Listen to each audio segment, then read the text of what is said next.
చాలా చిన్న చిన్న రెమెడీస్‌తో వ్యాపారం సజావుగా సాగుతుంది. ఇదెలా సాధ్యమో ఇప్పుడు పరిశీలిద్దాం. వ్యాపార గ్రహాలు బుధుడు, చంద్రుడు.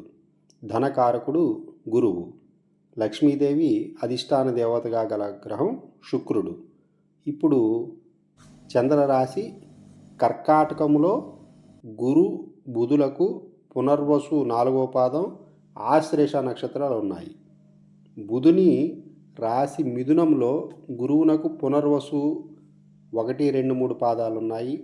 బుధుని రాశి కన్యలో చంద్రునికి హస్త నక్షత్రం ఉంది. ఇక గురుని రాశి ధనస్సులో శుక్రునికి పూర్వాషాఢ నక్షత్రం ఉన్నది.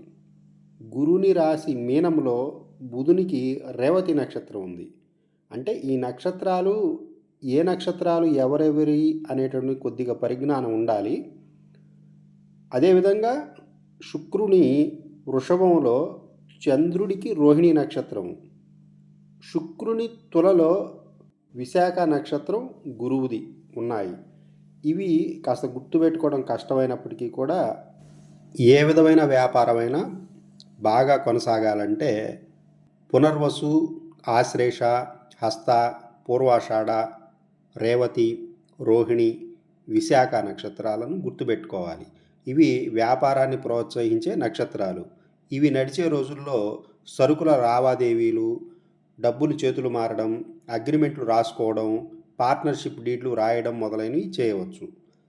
ఉత్తరాషాఢ, ధనిష్ట, ఉత్తరాభాద్ర, ఆరుద్ర, చిత్త, అనురాధ, భరణి ఈ 7 నక్షత్రాలు వ్యాపారాన్ని ప్రోత్సహించవు అని గుర్తుపెట్టుకోవాలి.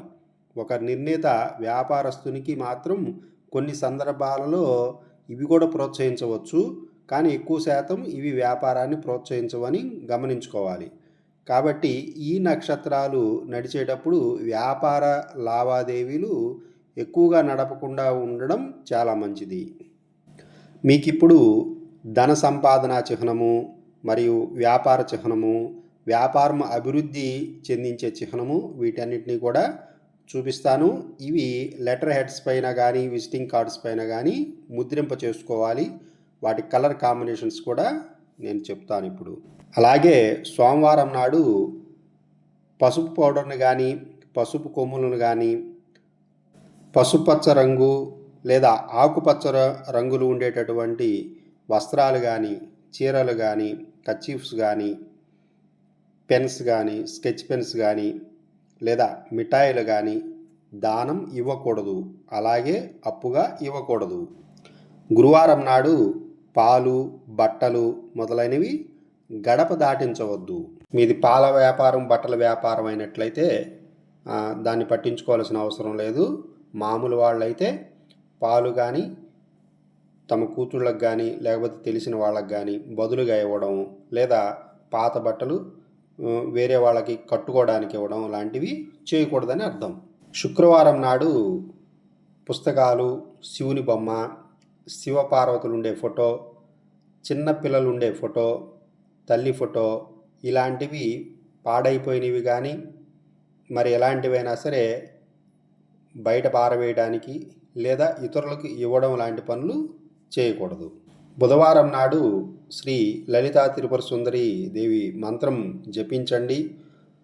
పాలతో, నెయ్యితో పరమాణం చేసి లలితాదేవికి నైవేద్యంగా పెట్టి మీరు భుజించండి.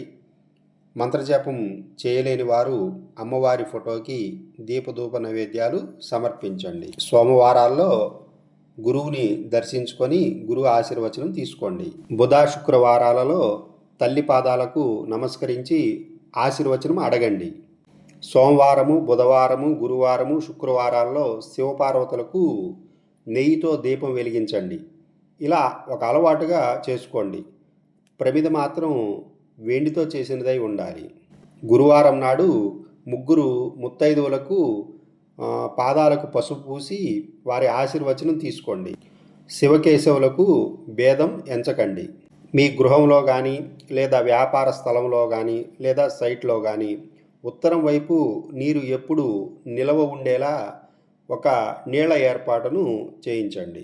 గురువారం, శుక్రవారాల్లో మాంసాహారం భుజించకండి. మీరు వ్యాపార అవసరాల కోసం సోమ, బుధ, గురు, శుక్రవారాలలో నూనె కొనుగోలు చేయవద్దు. ఇప్పుడు చెప్పినటువంటి జాగ్రత్తలను పాటిస్తూ వాటిలో ఏదో ఒక రెమెడీని ఆపకుండా చేసే అలవాటు చేసుకోండి. ఆ అలవాటు ప్రకారం మీరు ఆ రెమెడీని అనుసరిస్తూ ఉండండి. అలవాటు అంటే ప్రతిరోజు చేయనవసరం లేదు. వారానికి ఒక్కసారి కూడా చేయవచ్చు. అలా వారం వారం చేస్తూనే దాన్ని కంటిన్యూ చేస్తూ ఉండాలని అర్థం.